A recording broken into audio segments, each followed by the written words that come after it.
अगर कोई और प्रतिपाद बीच में आ गया तो उसको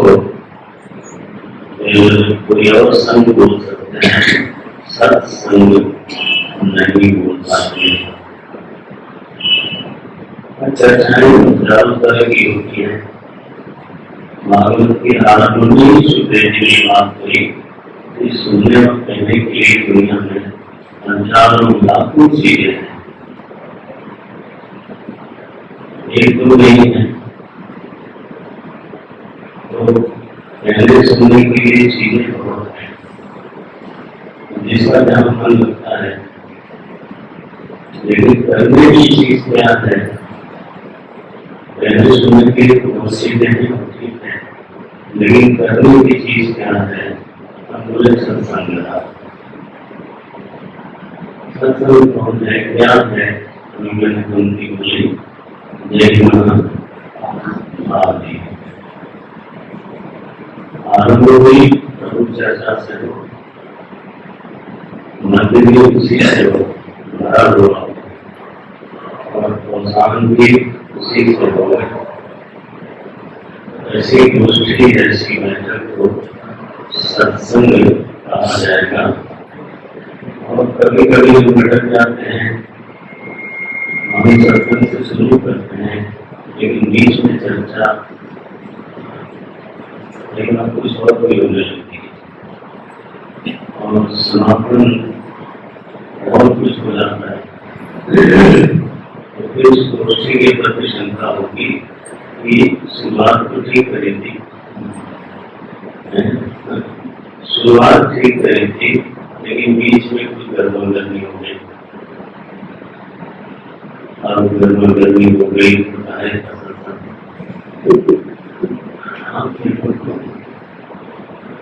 और अगर बीच में इसमें कुछ विषय ऐसा होना चाहिए जो हमको आगे रखे। अगर विषय भगवान से संबंधित है तो उनकी चर्चा में गर्मा गर्मी के लिए अवकाश नहीं है। लेकिन जैसे ही दूसरी चर्चा आती है तो लोगों को अपने पक्ष के प्रति आग्रह तो होता ही है। मेरा ये कहना है। और जैसे ही ये सब शुरू हुआ तो आदि तो ठीक थी, लेकिन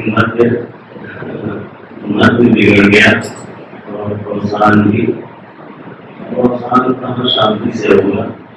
फिर हम दोनों जुदा होंगे गर्मी के साथ। क्योंकि गर्मी तो आप सह लोगे, लेकिन वो वाली जो गर्मी हृदय में आती है, किसी ने ऐसा कहा था कि बहुत ज्यादा डिस्कशन में और जहाँ आग्रह की चर्चा इत्यादि को ऐसे डिस्कशन में जाना अपनी कोई लीड नहीं करना चाहिए। क्यों? मतलब इसलिए कि even if you win in argument, even if you win in argument, you will remain loser. Why? बोलते हैं because you lose the friend.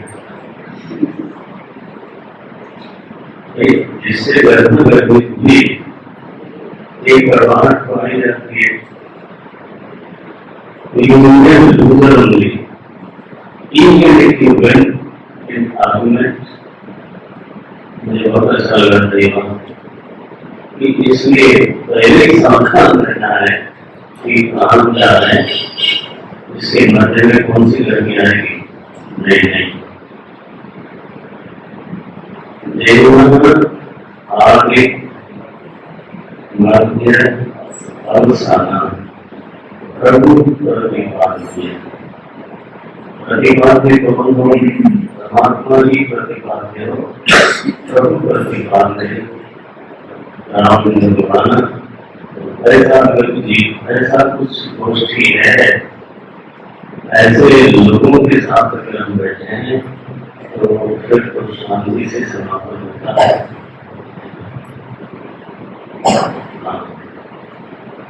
इसी को सत्संग बोलते हैं। कभी कभी ऐसी पेपर सीधी करते हैं कि सत का जो संग है, सत माने सदवस्तु, अमूर्त लक्ष्य है ना, सबका संग, सबका संग तो प्रक्रिया से बाहर की चीज है। मैंने प्रक्रिया के द्वारा कदाचित किसी को सबका संग प्राप्त होता है। पहली जरूरत यह है कि प्रक्रिया का आधार लेकर के, प्रक्रिया का आश्रय लेकर के पहले सर्व वस्तु को पहचाना जाए और फिर उसके साथ संग किया जाए। हम ध्यान देंगे तो पता चलेगा कि ये इतना आसान नहीं है, इतना तो छोड़िए, ये बिल्कुल कठिन है। प्रक्रिया का आश्रय जब लिया जाए तो सर्व वस्तु की पहचान ही नहीं होगी, और सर्व वस्तु की पहचान नहीं होगी तो संग का तो क्या मतलब? संग माने होता है उस पहचानी हुई सर्व वस्तु के साथ मिलोना है, क्योंकि विषय गणित की तरह चलता है। अगर आप प्रक्रिया हो तो उस पहचानी हुई सर्व वस्तु के साथ जो अनुनिवेश है, उसके साथ जो तादात्म्य वृत्ति है, उसको बोलते हैं सत्संग। अभी भी बोलना जरूरी था, हमेशा हल्की बात नहीं होनी चाहिए, कभी बिल्कुल ठोस बात भी होनी चाहिए। हम मान नहीं करते हैं कि हमने सर्व वस्तु को पहचान लिया, सही नहीं होता करेगा। तो उस पहचानने हुए सर्व वस्तु के साथ मिला रहा हूं मैं, उस पहचानने हुई सर्व वस्तु के साथ अभिनिवेश, अभिनिवेश माने होता है तादात्म्यापत्ति, तादात्म्यापत्ति। इसके लिए दृष्टांत है, जैसे इस समय हमारी तादात्म्यापत्ति कहाँ है? शरीर में। जैसे इस समय हमारी तादात्म्यापत्ति शरीर में है, वैसे पहचानी हुई सर्व वस्तु के साथ तादात्म्यापत्ति हो जाए तो आप मुक्त हो गए। आज अभिनिवेश हमारा शरीर के साथ है, और शरीर की जो पहचान है वो मेरी पहचान है। आज के लिए क्या हमारी पहचान है? जो शरीर की पहचान है वो हमारी पहचान है। अब मैं मनुष्य हूं तो मनुष्य को यही पहचान है। स्त्री है तो पुरुष है तो वही उसकी पहचान है, तो युवा है तो वृद्ध है तो वही उसकी पहचान है ना? एक बात से बोलता हूँ, के बाद से इस जगह पे सत्संग होता रहा है, और इसलिए प्रभु की प्रेरणा हो रही है, इसलिए बोलने अवच्छेद के अनुसार अवच्छेद की पहचान स्वतः बन जाती है। ध्यान रखना, आसान बात नहीं है। अवच्छेद जैसे घट की पहचान क्या है? उसमें है आकाश, तो आप क्या बोलते हो? घटाकाश, क्योंकि घट ने उसको घेर रखा है, ठीक है ना? उस घट की जो पहचान है वो घटाकाश की पहचान स्वयं बन जाता है। वास्तव में क्या है? आकाश है। वास्तव में आकाश को कोई घेर नहीं सकता। वास्तव में वो उस समय भी महाकाश है। जब उनको लगता है कि वो घटाकाश है, उस समय भी वास्तव में वो महाकाश ही है। लेकिन नियम ये है, बिल्कुल स्वाभाविक नियम ये है कि अवच्छेद के अनुसार, बड़ी पंक्ति है, अवच्छेद के अनुसार अवच्छेद की पहचान बन जाती है। तो आपकी पहचान आपके अवच्छेद के अनुसार है। इस समय मैं मनुष्य हूँ, शरीर के कारण मेरी पहचान, और अगर मैं पूरा सूक्ष्मता की तरह चला जाऊं, भगवान करे पूरा चला जाऊं, तो फिर मन को लेकर के तादात्म्य वृद्धि होगी। मेरा मन पसंद है। अब ये देह के अनुसार हमारी पहचान नहीं है, मन के अनुसार मेरी पहचान। मेरा मन पसंद है, अर्थात है, मेरी बुद्धि तीव्र है या कुंद है, तो ये देखना पड़ेगा साधना के समय में। जब व्यक्ति साधना करता है उस समय उसको ये देखना चाहिए कि मैं अपनी पहचान क्या मानता हूँ।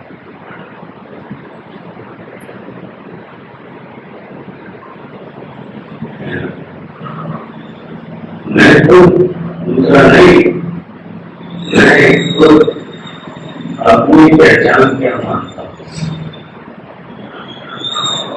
अथवा अपनी पहचान के बारे में मेरी मान्यता क्या है। लेकिन हर मैं ये मानता हूँ कि मैं स्त्री हूँ, पुरुष हूँ, युवा हूँ, वृद्ध हूँ, दिन भर इसका अभिनिवेश है, अभ्यास है।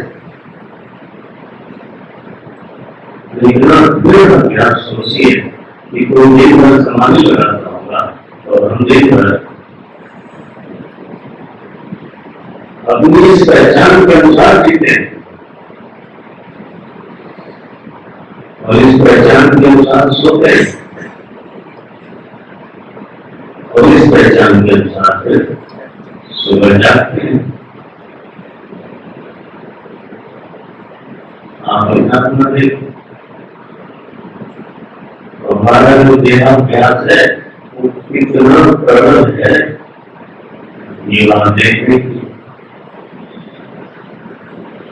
उसमें कोई साधक होकर मिला, तो 5-10 मिनट के लिए ध्यान कर लिया उसने, 5-10 मिनट गया हूँ, उनके ध्यान को आधा घंटा भी करता हूँ तो मन शायद आधे घंटा नहीं लगता।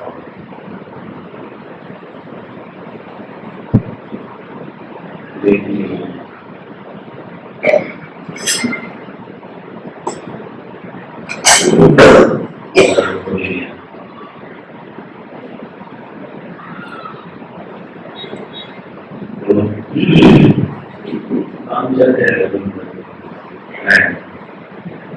तो आप पूरी मिला दें।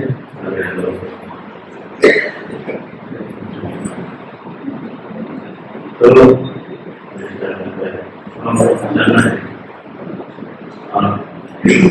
आप किसका अभ्यास करना चाहते हैं, ध्यान रखना।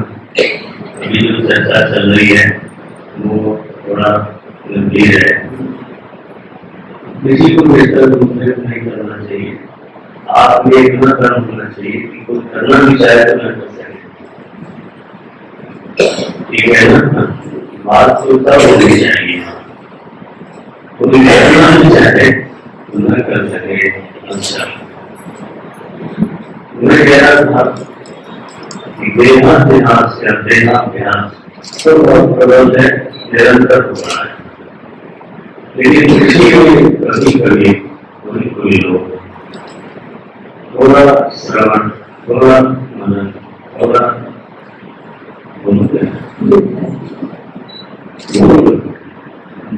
नहीं हो तो एक निकल जाता है निधिध्यासन, लेकिन सभी लोग निधिध्यासन नोट करते हैं। मैं तो आदत की तरह थोड़ा बोलूंगा, वो मैं नहीं बोलूंगा। थोड़ा श्रवण, थोड़ा मनन, और अगर धीरे धीरे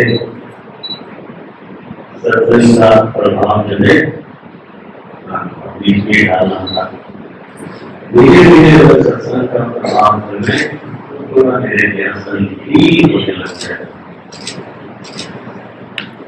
5 मिनट, 15 मिनट, ज्यादा नहीं होगा।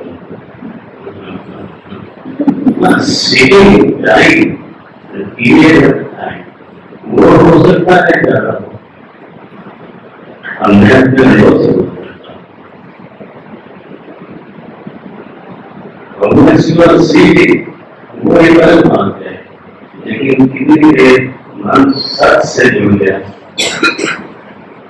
क्योंकि सत्संग को प्राप्त नहीं जाना।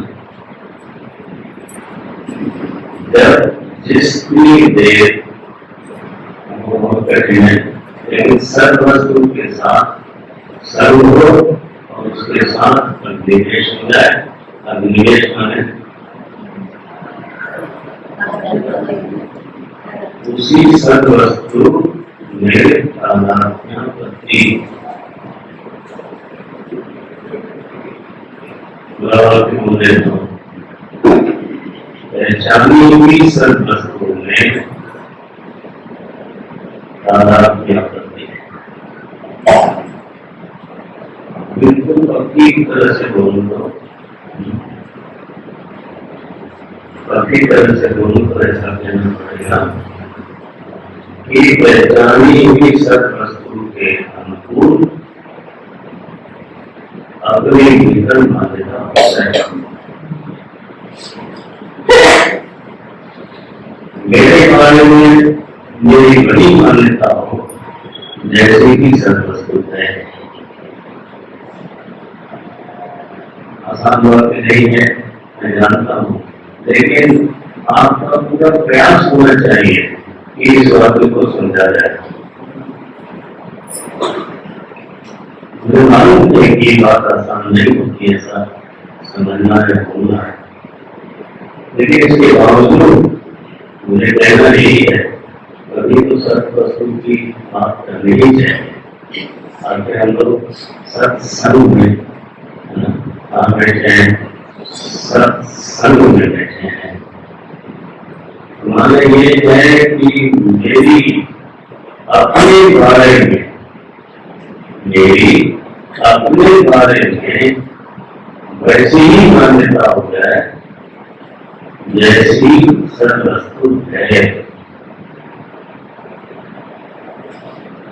और ऐसी अगर मान्यता नहीं बनती है तो फिर देह के अनुसार मान्यता होगी या मन के अनुसार मान्यता होगी, और वो तो फिर ये हुआ कि अनात्म मान्यता को आत्म मान्यता मान के चलते हैं। क्या बना? अनात्म मान्यता को जो मैं नहीं उसके अनुसार आत्म मान्यता बना ली और चल पड़े। ऐसा अनेक जन्मों से हम लोगों के साथ हो रहा है।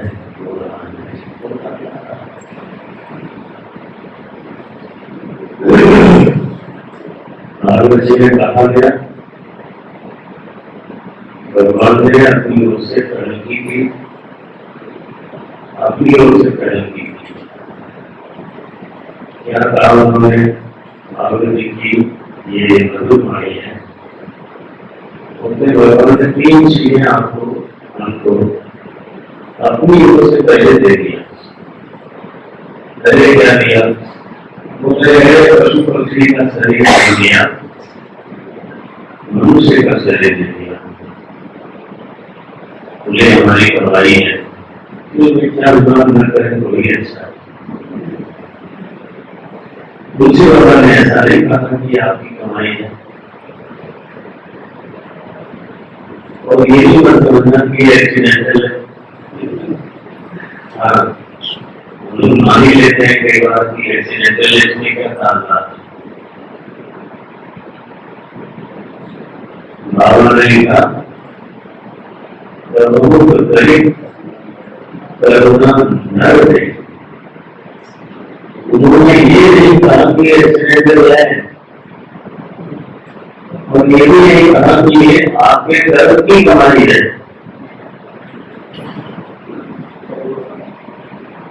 अब चैलेंज कर रहा हूं, तो आपको अगर सच में इस तरह से को जानना हो तो आपको छात्रों की शुद्धि का 8वां अध्याय शंकर भाष्य पढ़ना चाहिए। आसान बात नहीं है, हर चीज को आसान समझ लेना ये बड़ी भारी भूल है।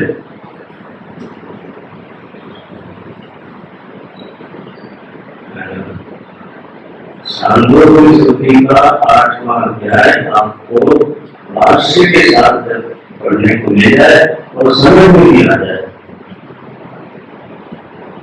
तब मैं कहूंगा यस, अब समझ में आएगा कि ये कर्म का परिणाम है या कर्म का परिणाम।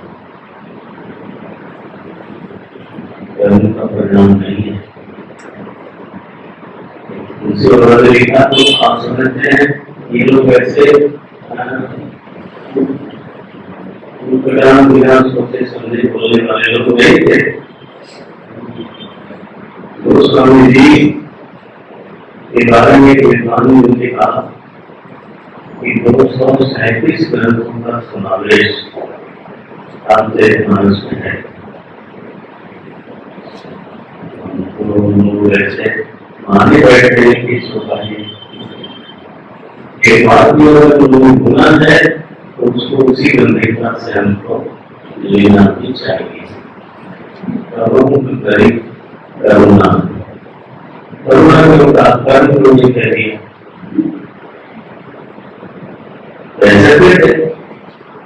हम घटना से समझा रहे हैं कर्म का फल लेता होगा।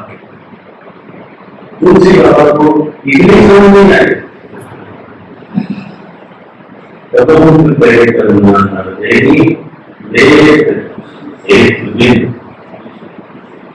दिया हेतु के बिना। ये ऐसी बात है ना, इसकी पंक्ति लगानी चाहिए, इसकी संगति लगानी चाहिए। देख एक बिंद राम सनेही, राम जी सनेही है बिना हेतु के देते। हमारे भागवत जी ने लिखा निर्दय मानते हैं। भागवत जी का ये 11वें अध्याय का 11वें स्कंद का 17वें अध्याय का 20वां श्लोक है। पढ़ना आप लोग जाके पढ़ लेना, जाके पढ़ोगे तो मुझे अच्छा भी लगेगा, संतोष भी होगा। ये कार्य कोई काम आता नहीं किया। आप बोल सकते हैं 11, 17, 20 आपका चीज है। वहां लिखा निर्दय आते पहली करना है कि उनको आपको मनुष्य का शरीर मिल जाए। वैसे मुझे हमको मिल गया तो मुझको लगता है कि हमने इसके लिए कुछ नहीं किया। मनुष्य देह पाने के लिए हमने कुछ किया नहीं। अनायास से प्राप्त नहीं। अभी हमको क्या लगता है कि ये अनायास बिना परिश्रम किए मिला हुआ है। एक है निर्दय माध्यम सुलभम, आगे लिखते हैं सुदुर्लभम। हाँ, तुलसी लगा के पढ़ा जाता है, उसको स्वाध्याय कहते हैं भाई। और भोग है भाव को कभी करता है। सुदुर्लभम अत्यंत दुर्लभ है। और ये दुर्लभ शब्द को समझ करने के लिए मैंने निवेदन किया, शांतों के साथ आत्महत्या पड़ी। तो फिर तो कठिन हो जाएगा, समझ में आएगा कि कैसे प्राप्त करना। नदेव महात्यम सुलभम सुदुर्लभम लभम सुलभम, ये नाव है, उसने इस्तेमाल किया। नरतन नहीं, नरतन बहुत आदित्य भेड़, मनुष्य का शरीर बहुत सागर पार करने का एक बहुत बड़ी समर्थ नाम है। इबादत का वाक्य है दस में, सुफल। अच्छा, तो दूसरी पहल हो गई, ठीक है, बढ़िया नाम मिल गई। अब तीसरी पहल करी भगवान ने, वो है हमारे मन ने किसी को गुरु के रूप में स्वीकार किया। शायद किसी को सदगुरु के रूप में स्वीकार किया, क्योंकि ये तो मन मिलने की बात है। मन न मिले कोई गुरु नहीं हो सकता। इसका मन मिले, शिष्य का ध्यान रहे, कोई गुरु किसी को शिष्य नहीं बनाता। वो धन छिड़क करके जो गुरु को शिष्य बन जाते हैं, उनकी कहानी छोड़ते हैं। मैं नहीं बोलना चाह रहा, अपनी वाणी को क्यों दर्द करना। कोई गुरु कभी किसी को शिष्य नहीं बनाता। I stand with this sentence. Krishna ने अर्जुन को शिष्य कभी नहीं बनाया। गुरु किसने बनाया? जान रहे, ये गुरु का भ्रम है कि मैंने गुरु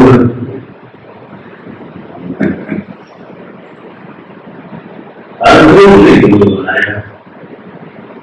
और गुरु बनाने का मतलब है अपने को शिष्य भाव में स्थापित करना। अर्जुन ने क्या कहा? शिष्य थे। बढ़िया, सुनकर अच्छा लगता है कि कोई बीच में बोले और युक्त बोले। शिष्य थे हम, साधुवान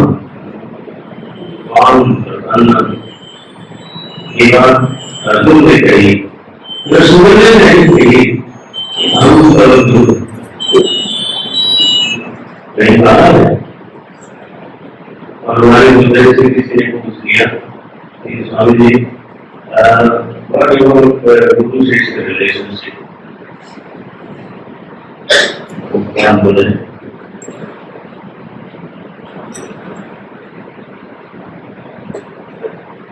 बोले मन में है डिवोशन टुवर्ड्स समवन, किसी के प्रति किसी की भक्ति है। having devotion towards me, so he is my devotee. That's fine. But if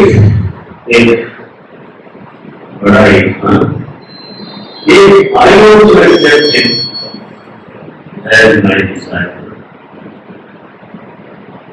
then this relation comes up. Many people are my devotee, but many people are not my disciple. वैसे प्रसंग में उनकी याद आ गई. This is a very honest, holy relationship, and mutual acceptance is required. And वहाँ पे कृष्ण ने अपने मुंह से तो ये कभी कहा नहीं, आश्चर्य होता है कि तुम मेरे शिष्य हो, लेकिन कृष्ण ने और बहुत कुछ कहा।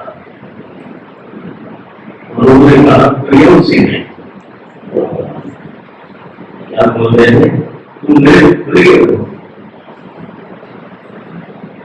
भगवान की मुख से नहीं करता है, प्रियो सिंह सत्यम थे, सचमुच में जानो कि तुम मेरे प्रिय हो। और इसलिए मंदिर भक्त प्रणश्यति, मेरा कभी नष्ट नहीं होता। ये बात कृष्ण की ओर से आई जरूर, लेकिन यही शब्द है, सदा शब्द है। भक्तों से भगवान ने कहा मुझे भक्त, शिष्यों से मैं ऐसा नहीं कहा। मैं बोलता रहता हूँ कि कहीं ऐसा भी कह दे तो ज्यादा व्यक्ति हो जाए, लेकिन उन्होंने कहा उनकी मर्जी। भक्तों से और फिर आगे का सरकार ने की, तुम्हें भक्त हो और सखा चर, तुम मेरे मित्र नहीं हो। लेकिन वो शब्द मैं बोल रहा था,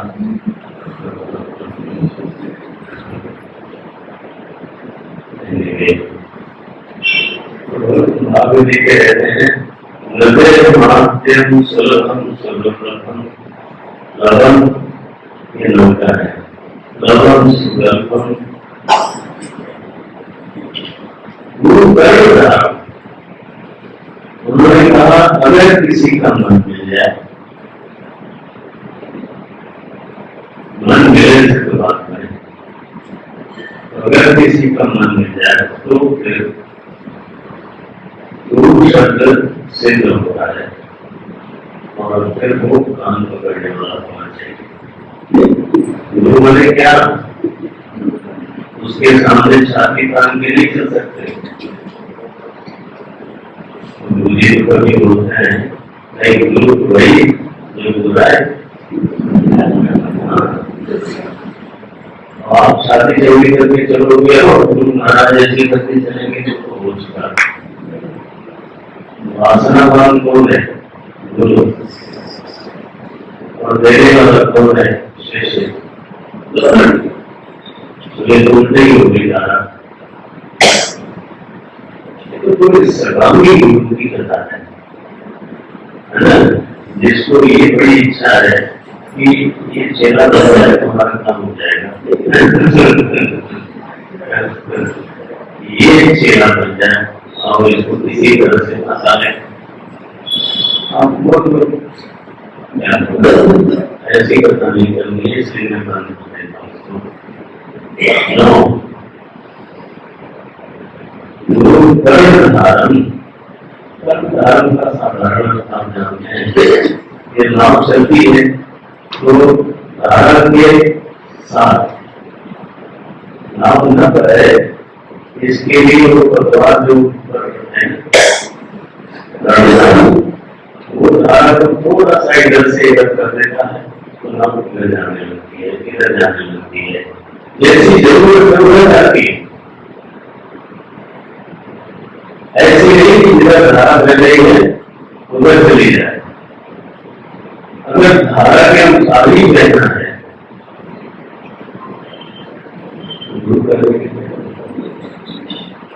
धारा तो आगे नहीं रहेगी, आपको उसमें करना क्या है?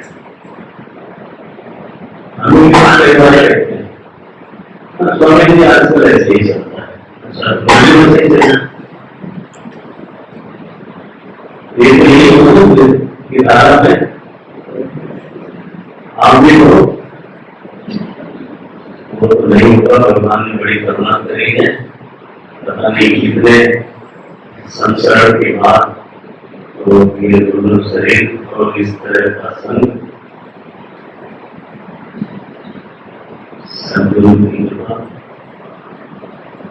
ये सब मिला है धारा में रहने के लिए। धारा में जो बड़ी है, धारा में रहने के लिए नहीं, और मैं यहाँ बैठा हूँ आपको धारा में मानने के लिए नहीं, बिल्कुल नहीं। 100% में से 1% भी आधा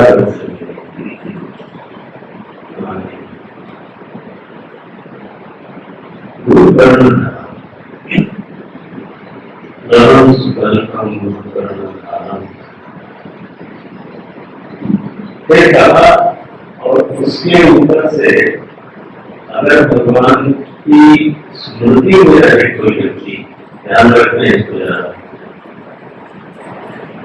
अगर कोई व्यक्ति कोई साधक भगवान की स्मृति में रहे तो फिर मया भूलेन नरस्वतेरितम, बहुत बढ़िया श्लोक है, थोड़ा कठिन दिया। जो लोग संस्कृत जानते हैं उनके लिए भी कठिन है। पहले तो कोई आचार नहीं रखो, हो सकता है क्लास नहीं आ रहे तो संस्कृत आती थी। तो नरस्वतेरितम, जब कोई साधक अनुकूलता में मैंने स्मृति में रहता है, प्रभु के सन्मुख होने का मतलब क्या है? वो स्वामी जी ने सन्मुख लिखा। सन्मुख का मतलब क्या है आप जानते हैं? व्यापक वस्तुओं के विमुख कोई नहीं हो सकता। चुनौती है, आप आकाश के विमुख होकर के देखो, हिम्मत होकर के देखो, आपका जो सारा सोना है आकाश व्यापक वस्तु है, उसके विमुख आप हो ही नहीं सकते। और बार बड़ी बिल्कुल नहीं देखना, तो बड़े छीन को कर रखेंगे सामने बैठ करके कोई अगर बात ना रह सकते तो समझ में ये बात है। और हम रखा हुई कड़ी नहीं, ये कभी नहीं करना, मेरे सामने तो बिल्कुल नहीं। ये तो दूसरे तरह की कुछ है, कोई दोनों में लाओ ध्यान रहे, और इसको तो आप दे दीजिएगा। मैं नहीं कह रहा हूँ किसी को आए को दे दीजिएगा, ये नहीं कहना।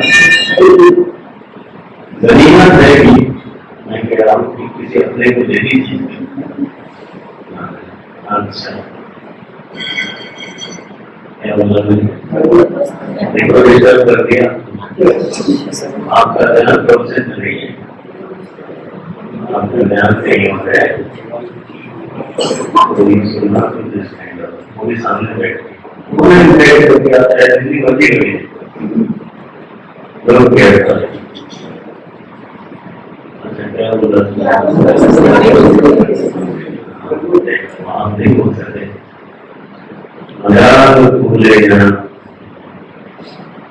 नरस्वतेरितम, सन्मुख होना माने क्या? व्यापक वस्तु के विमुख कोई हो ही नहीं सकता।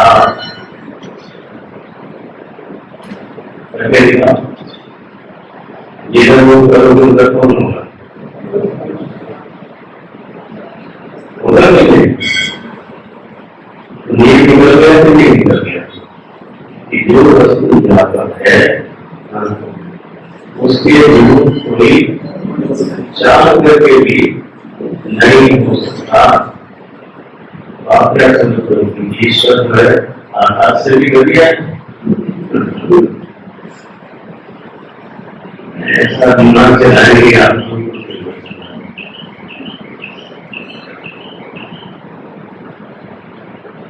बोलते हैं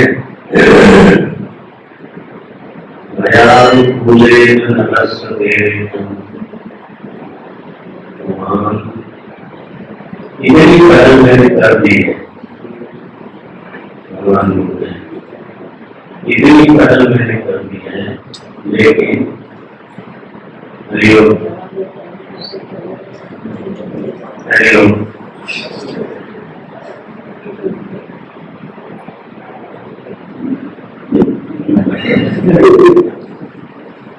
श्रेयांसी भोग गिनाने श्रेयस में गिनाते रहते हैं, ऐसा मुझे समझाया तो बेटा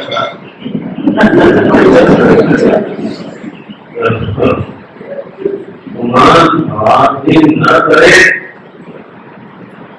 ऐसा होने पर भी इतनी पहल करने के बाद भी अगर कोई व्यक्ति देवनी अवेयरनेस रखे और सर्वस्तु में समूह भी न हो पाया, विवेक तो छोड़ो, विवेक तो कितने लोगों को 10 की बात है, तो ऐसे ही कहने सुने सर्वस्तु में के समूह कम से कम उमान बात नहीं न करे, उसके लिए आदेश किया स आत्मा, ऐसा व्यक्ति आत्महत्या है, माने ये leading the life of suicide life, ध्यान रहे, क्योंकि आत्मा की हत्या को नहीं कर सकता, लेकिन आत्मा की हत्या का पापी जरूर हो सकता है। संभाल के शब्दों के ऊपर बहुत ध्यान रखना चाहिए, बहुत ही कोई भी आत्मा हत्या नहीं हो सकता, क्योंकि आत्मा कोई ऐसी चीज नहीं है जिसकी हत्या की जा सके, ध्यान में। लेकिन एक जो अटेम्प्ट हो जाए तो आत्महत्या का पाप जरूर मिल जाएगा आपको, और कोई पता नहीं कितनी यातना का शरीर मिले,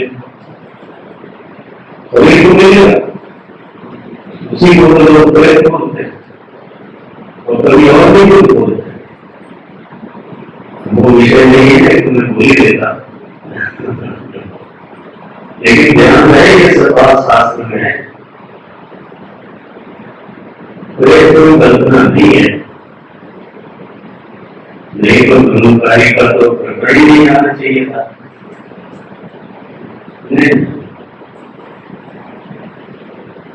न करे स आत्मा, इसलिए हर साधक को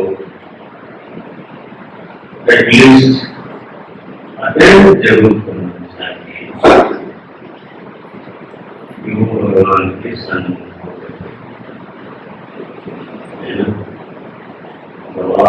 करे। तो इतनी पहल भगवान ने करी है, अपनी ओर से करना करी है, अपनी ओर से उसका लाभ चाहिए लेना अच्छा है। भगवान की ओर से तो ये बात हो गई, और मैंने पहले शुरुआत कहाँ से करी थी, गोष्ठी सत्संग कहलाती है, कब कब जब जय आदि मध्य, आप भी बोल सकते हैं, किसी ने किया जय आदि मध्य अवसाना प्रभु प्रतिपाद, कोई और प्रतिपाद हो तो भाष नहीं, यही आदि मध्य अवसाना प्रभु प्रतिपाद नाम भगवाना, उसको बोलते हैं सत्ता। सर्वस्तु के सर्व हो जाना ये तो चरम है, लेकिन ऐसी गोष्ठी में बैठना मैं कहता हूँ ये भी बड़ी बात है ना, तो वो है चरम। सर्वस्तु में सर्व हो जाना, अभिनिवेश हो जाना ये तो चरम है, लेकिन कम से कम ऐसी गोष्ठी में ऐसे व्यक्ति के साथ, चाहे वो एक व्यक्ति दो कोई फर्क नहीं पड़ता, हम तो ऐसे ही बैठना पसंद करते हैं, आप जानते हैं, दूसरों को जानते हैं, एक दो लड़के हमारे पास होते हैं बस,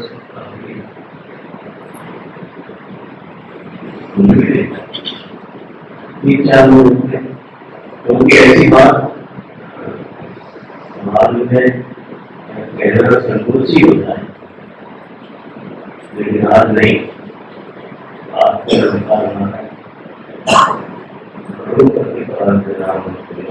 ऐसी सर्वस्तु सर्वदोषी में बैठते बैठते शायद उसकी यात्रा हो सके।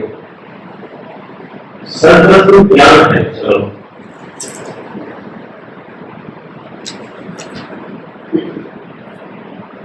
क्या बोले, आपके मन में क्या है तुम नहीं कहना, मैं कोई अंतर्यामी तो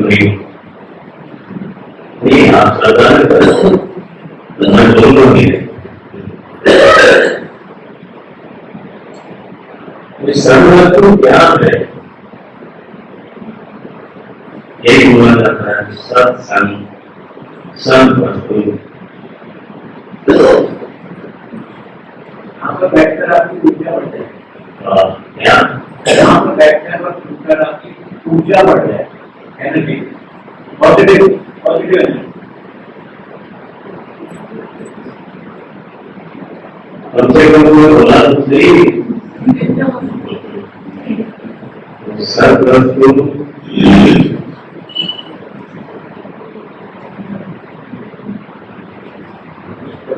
और उसको बोलते हैं ध्यान रहे। सभी काम खड़े हैं तो अच्छा ही।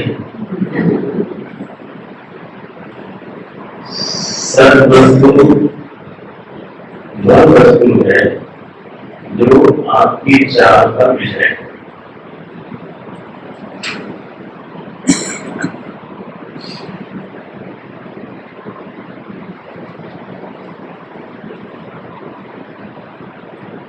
ठीक है, आप सचमुच में और किसी वस्तु को नहीं चाहते, सचमुच में और किसी वस्तु को नहीं चाहते, जिसको आप जानते हो उसका नाम है सर्वस्तु। अब समस्या है कि ऐसा होने पर भी हमें कभी कभी लगता है दुनिया चाहते हैं, हमें कभी लगता है कि हम दुनिया को चाहते हैं। दुनिया को आप चाहते हैं किसके लिए? किसके लिए? आनंद के लिए चाहते हो, इतना तो मानना पड़ेगा।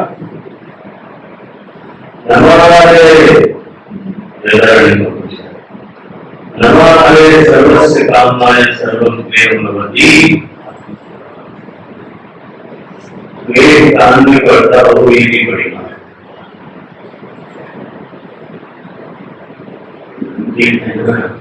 सुरभि मंत्रालय का दुनिया में कोई ऐसी चीज नहीं है जो खुद के लिए प्रिय हो।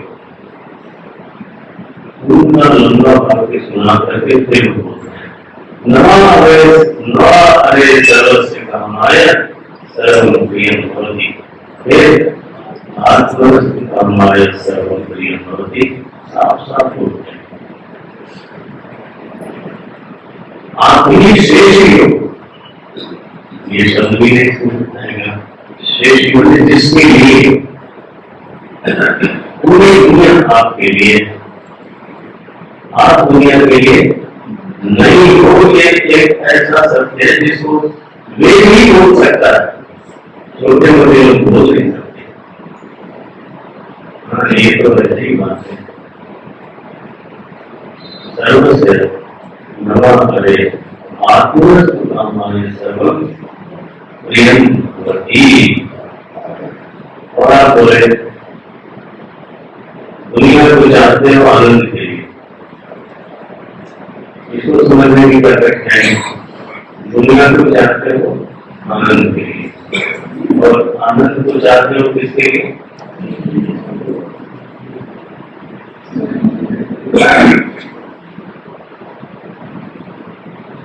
आनंद को चाहते हो नहीं? कोई बोल सकता है? इतना बोल सकता है कि चाहते हैं। आनंद को चाहते हो कि नहीं? चाहते हैं। किसके लिए? आनंद के लिए। आनंद की इच्छा नैतिक है। आनंद की इच्छा निसर्ग सिद्ध है।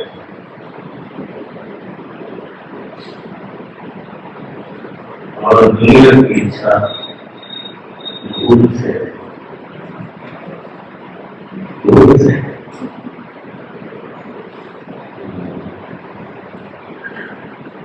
तो अगर आपने जिंदगी मर्जी महाराज पैदा बदल दो, लेकिन अल्टीमेटली अगर आपको आनंद मिले न मिले तो आप फिर वहां से जैसे आप जाओगे या उसको छोड़ दोगे या किसी चीज को पकड़ लोगे। दुनिया भर जो हम शीर्षासन करते रहते हैं वो केवल एक चीज की, इसको पकड़ते हैं इसको छोड़ते हैं। भगवान राष्ट्रकार ने समझाया, जैसे हम मान लो भगवान राष्ट्रकार के सामने बैठे, उनके सामने बैठे हैं, उनको ये भाव रखते हैं तो वो क्या बोलेंगे? शब्द मित्र मित्र बंधव मानसूर विग्रह संभव। अरे क्या यार, तुम क्या दिन भर पूरे जीवन में यही कर रहे हो कि किसी के साथ विग्रह करना और किसी के साथ संधि करना, जिसे लोग भूल रहे।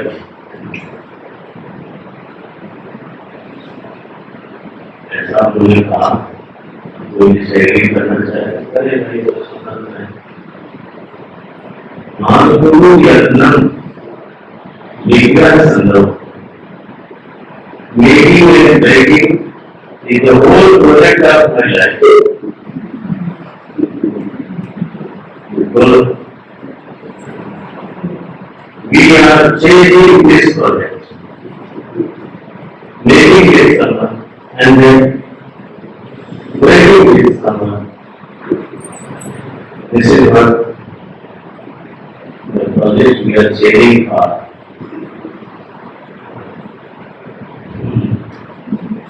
भगवान ने शिष्य की तरह बैठा के बोला, बोला है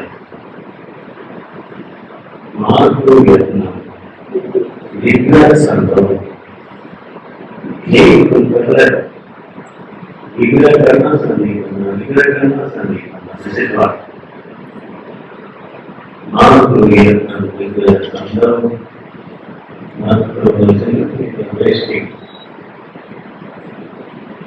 भाष्यकार का वचन है। हमारी सामाजिक समझ के अनुसार नहीं चलेगी भाष्यकार, हमारी समझ सामाजिक समझ तो थोड़ी की रोज बदलती है। लोग कभी चीज में खाना कि रोज बदल जाती है। आज ये सोचा था, कल बदलते हैं कि नहीं, एक ही नहीं पहले बदलती था, कुछ लोग ऐसे बोलते हैं। अरे और तो क्या दवाइयां बदल जाती है, नहीं ये नहीं पहले बदलती बदलती ही बदलती। देखो भोजन बदल जाता है, पहले में जो थी और फिर कहते नहीं अभी मॉडल है। यही है हमारी सामाजिक समझ भी क्या है, वो समझने की बात है।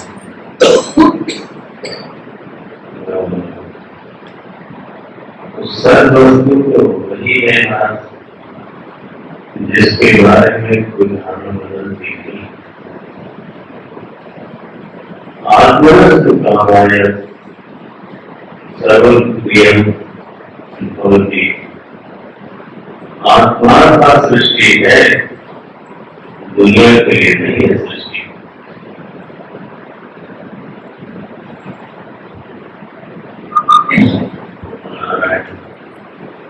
अगले के बाद प्रभु पहले समझ में आ जाए। अगला विषय ये होना चाहिए कि जिसको हमने आनंद कहा, वो आनंद क्या वस्तु है, कैसी है। हमने जरा प्रक्रिया देखना, हमने शुरू किया था सत वस्तु का संग सत्संग, या सत वस्तु की गोष्ठी में रहना सत्संग है। सर्वस्तु क्या है, तो अगला वाक्य बोला तुम्हें जिसका स्वरूप आनंद है उसको बोलते हैं सर्वज्ञ। आनंद मने जो हमारी चाह का विषय है, बस ये। तो कहते हैं इस सबको नहीं मानता, आत्मा समझते हैं। आप जानते नहीं हो कि ईश्वर वही है जो आपकी चाह का विषय है। आप अपने को भी नहीं समझते, अपनी चाह को भी नहीं समझते।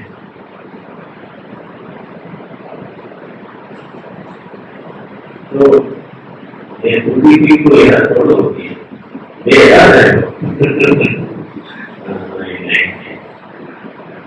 अच्छा, तो ऐसा आनंद, उस आनंद के बारे में भगवान की कुछ मौत है, कल से उसकी चर्चा करेंगे। ये विषय हमने खुद ही चुना, ये शायद पहली बात किया होगा कि मैंने एक बात के साथ इस बार ये विषय हुआ। पहले जनरली में कुछ तुम लोग बताओ, ये लोग बताते नहीं, चलान हो गए हैं।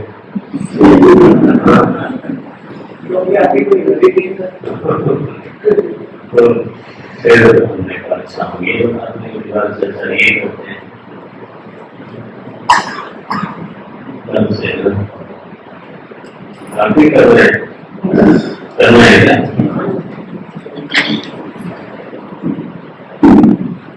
हम लोग शांति से थोड़ी देर और बैठे रहे, ऐसा है। ये सभा का एक अनुशासन होता है, उसका ध्यान रखना चाहिए।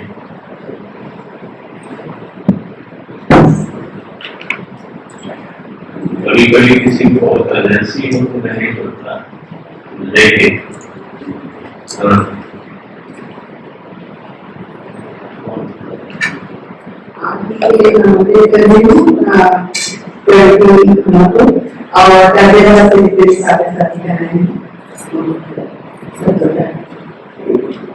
आप सभी के लिए निवेदन है, आप सभी से कि कल महिलाओं का त्योहार है करवा चौथ, मैं सभी से अनुरोध करूंगी कि कृपया जरूर यहाँ पर समझिए, जैसे कहा कि सबका सब हम करें, और साथ में यदि आपके पतिदेव या पत्नी आना चाहे जरूर लेकर आए, तो वो भी मेरी सलाह दें।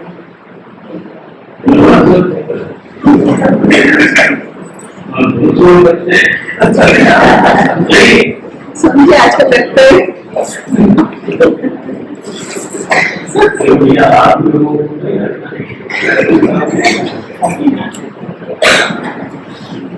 कभी कभी दूसरे के लिए कुछ कर लेना चाहिए,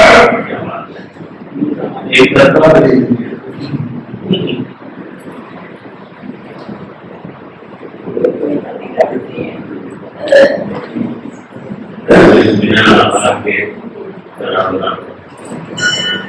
ठीक है।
सारे जनता में उसमें पूर्ण बताया कि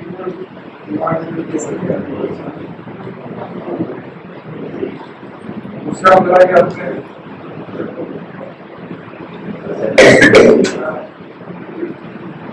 इससे कुछ मिले यही तो कुछ